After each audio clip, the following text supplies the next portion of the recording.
Makakausap po natin ang tagapagsalita ng Philippine Coast Guard for the West Philippine Sea na si Commodore J. Tariela.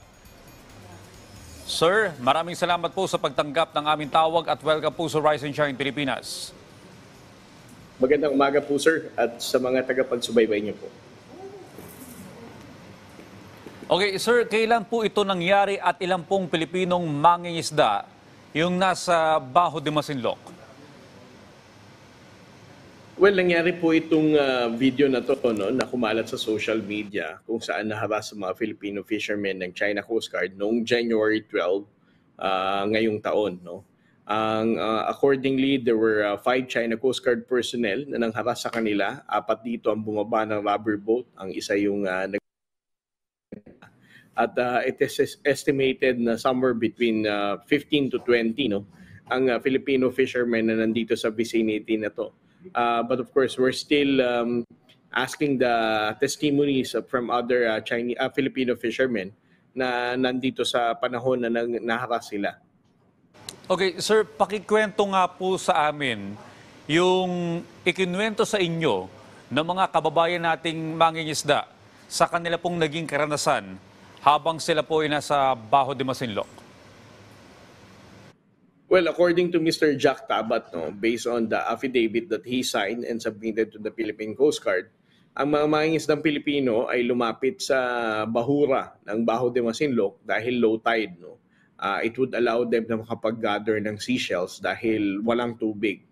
And then while they were gathering seashells, namataan nila ang China Coast Guard rubber boat na inilaunch from a China Coast Guard vessel na nagpapatulya dito sa area ng Baho de Masinloc.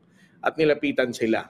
Ang 4 na China Coast Guard personnel ay bumaba sa rubber boat at nilapitan isa-isa ang mga Filipino na nangungulekta ng seashells at sinabihan silang umalis sa vicinity na ito at pinababalik sa kanila yung yung mga nakuha na nila na seashells.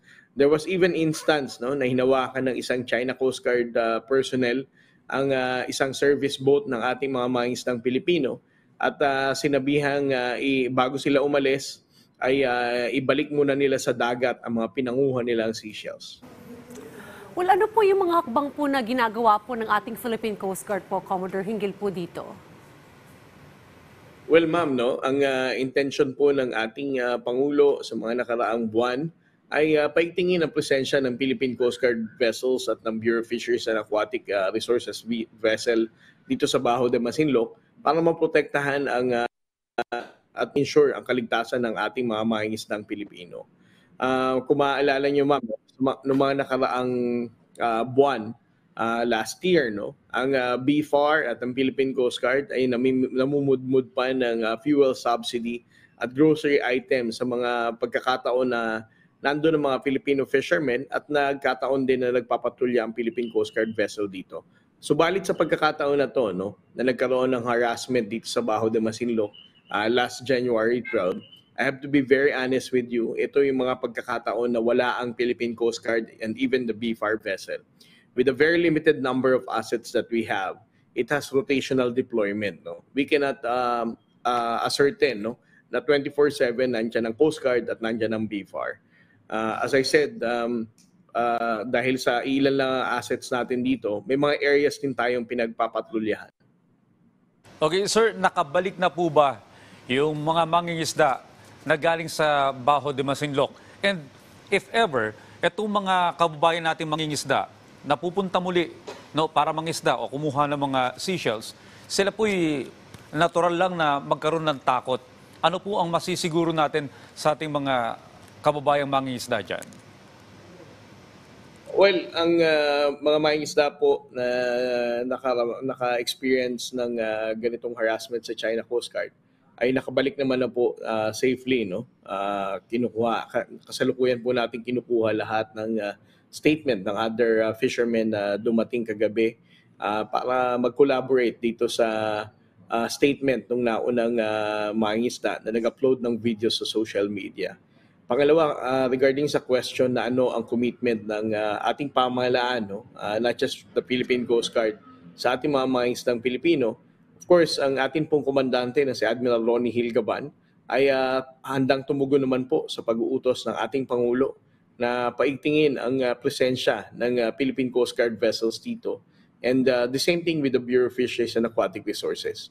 Ang programa po ng BFAR na magmamahagi ng fuel subsidy at ng grocery items sa mga mangingisdang Pilipino na nangingisda sa BDM or sa Scarborough Shoal ay patuloy pa rin pong gagawin nila sa mga susunod na buwan. As I said, no, there are only instances na may mga times na wala talagang may time na may mawalang Coast Guard vessel at BFAR vessel dito dahil it has to go through rotation, no. For example, mga ilang araw na babalik muna ng Manila or ng Subic, and then saka lang mapapalitan ulit ng barko ng Philippine Coast Guard at ng BFAR. Gayon pa man po, makakaasa po ang mga Pilipinong mangingisda na ang national government po natin sa pag-uutos po ng ating Pangulo ay atin pong hangad, no, na ma-ensure at maprotektahan ang karapatan ng ating mga mangingisdang Pilipino. Okay, sir, sinabi mo, no, sa pagkakataong yun, wala ang PCG at BFAR nung nangyari yung insidente. Pero kung sakali, sir, na nandun yung presensya ng PCG, ito po ba'y gagawin pa rin ng China Coast Guard sa ating mga mangingisda? Well, I believe, sir, no, things could have been different. No? Atin na pong napatunayan sa mga pagkakataon na nagpatrolya tayo dito sa Baho de Masinloc na very unusual po na harasin pa at kuhaan ng catches or even pabalik sa kanila ang mga nag-gather nila na seashells. No? Sa mga nakaraang panahon, since we started exposing illegal actions of the Chinese Coast Guard, hindi naman po tayo nakatanggap pa ng mga reports, no, na while the Coast Guard and the Bureau of Fisheries and Aquatic Resources is patrolling the area of Baho de Masinloc, ay may mga Pilipinong mangingisda na naharas. So a follow-up to that, ano, Commodore at Jay, so sabi niyo po parang nagkakaroon po tayo ng rotational deployment. So maari po ba nating kumbaga gawin na parang palagi po na naandoon po yung ating pong mga taga-PCG and BFAR? Do we have, can we provide more resources po sa ating grupo para maiwasan po natin yung ganito pong insidente po, Commodore Tariela? Well, I don't want to make a very big promise, no, na we can be able to sustain such commitment na 24/7. As you're aware, ma'am, no, the Philippine Coast Guard only has like 10 44-meter vessel, and the entire West Philippine Sea is so vast. Not to mention the northern territories and also the eastern seaboard, and of course, the southern waters sa Mindanao, no.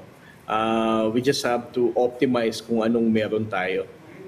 But of course, I agree with you, ma'am, no? We need to do something para to make sure na walang vacuum, no? Na masasabing walang presensya ang national government dito. I think we need to coordinate our presence with the Bureau of Fisheries and Aquatic Resources.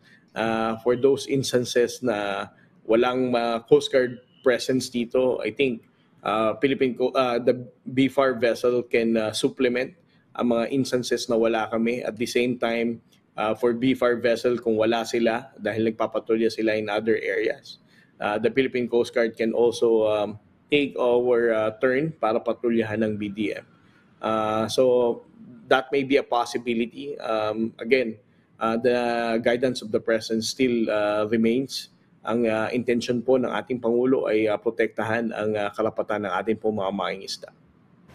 Well, with that, marami pong salamat sa inyo pong oras dito po sa Rise and Shine Pilipinas, Commodore Jay Tariela, ang tagapagsalita po ng Philippine Coast Guard para po sa West Philippine Sea. Salamat po, sir. Maraming pong salamat po.